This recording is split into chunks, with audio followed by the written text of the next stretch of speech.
George Martin has a lot of questions for John Tolkien. Why did you bring Gandalf back from the dead? I really thought Frodo was dead. But where are the female orcs? What the hell? So if it was up to Mr. Martin, The Lord of the Rings would be a super different story, and way fewer characters would make it till the end.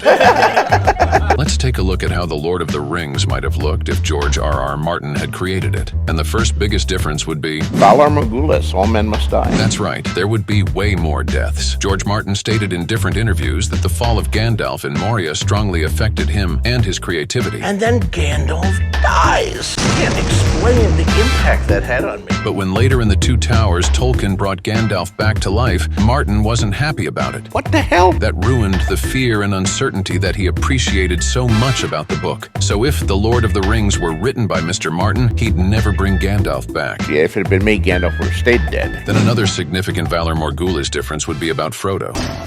Yeah, the little hobbit wouldn't bring the ring to Mount Doom in Martin's universe. Tolkien also set me up for the moment where it seemed like Frodo had died. The end of the Two Towers, and Shelob stabs him, and he seems to be dead, and Sam takes the ring, and then the book is over. I really thought Frodo was dead. And no doubt George Martin would leave Frodo forever sleeping in Shelob's web cocoon. Or maybe he'd even add a gruesome scene of the orcs eating the hobbit. The fight meat's back on the menu, boys!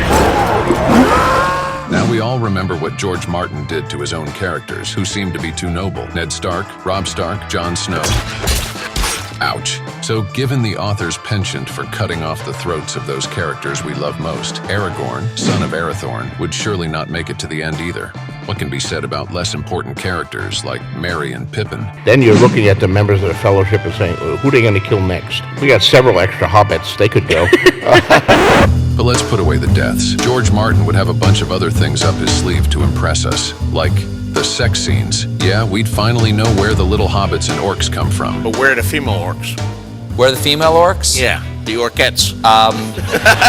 Mr. Martin wouldn't shy away from answering a ton of juicy sex questions that Mr. Tolkien steered clear of. In Martin's Middle-Earth, love and lust would be as wild as a dragon on a rampage. Aragorn and Arwen, Gandalf and Galadriel, Gimli and Éowyn, and Legolas and Haldir would light the medieval passion fire. The Fellowship of the Ring will be on some steamy adventures you won't want to miss. Imagine hobbits having sex, can you?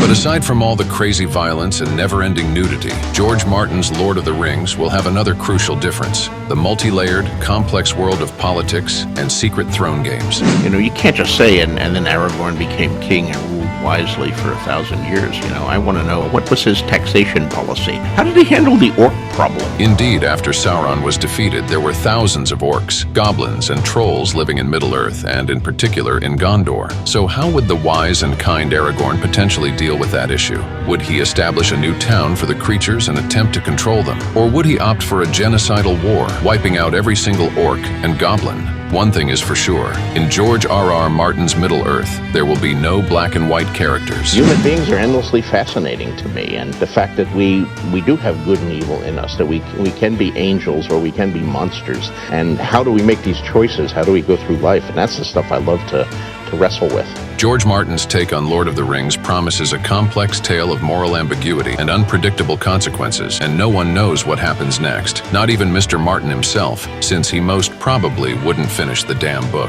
I should actually get home and get to work, I guess.